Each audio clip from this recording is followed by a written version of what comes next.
In a three-part series looking at the fuel subsidy in Nigeria, we explored the basics and history of the subsidy. Then we analyzed the consequences of removing it. In this concluding episode, we will examine the outcome of the subsidy removal 1 year later. Let's break this down.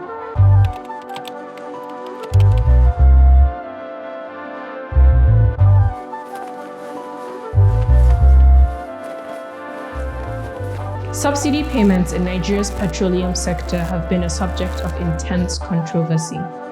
It has cost Nigeria trillions of naira and has had severe financial implications. When President Bola Tinubu said, "The fresh subsidy is gone," many economists predicted growth and development. But the past year has seen rising inflation, poverty, fiscal debt, and most worryingly, news that the subsidy is still being paid. Claims about the continued payment of the subsidy have been made by former governors of Kaduna and Bauchi states, party leaders, and industry stakeholders. Analysts suggest that the petrol price cap by the National Petroleum Corporation, NNPC, and the Naira crash led to the return of subsidies.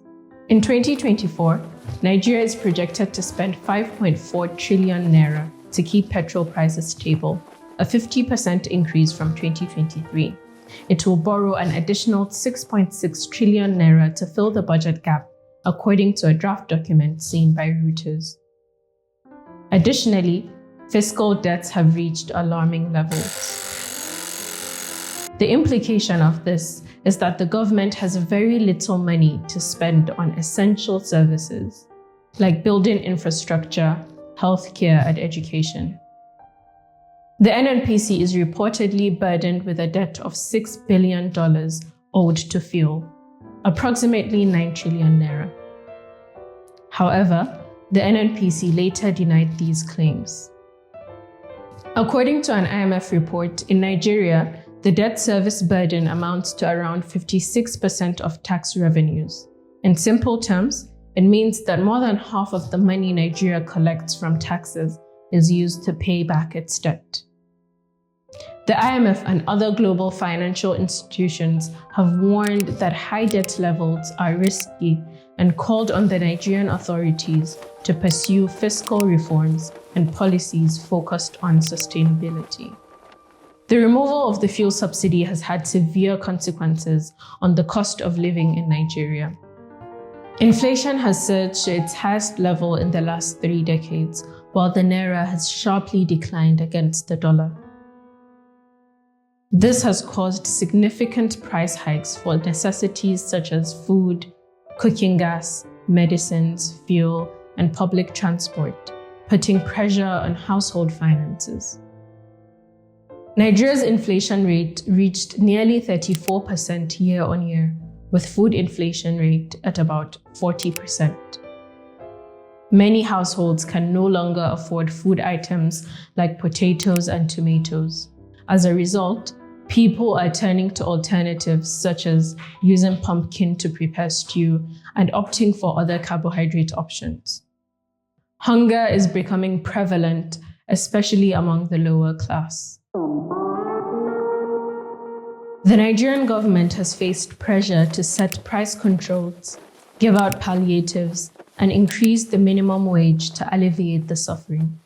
Increasing the minimum wage might offset subsidy elimination, but economists warn that it could trigger even worse inflation by increasing the money supply. In other words, one solution may cause another problem. The high inflation and cost of living have also been driven by inefficiencies and criminal activities within the oil sector. For example, Nigeria lost an estimated 2.3 trillion naira worth of crude oil last year to oil theft. Additionally, the country spends $25 billion, approximately 37 trillion naira annually, on importing refined petroleum products that could have been produced domestically if the refineries in Nigeria were operational.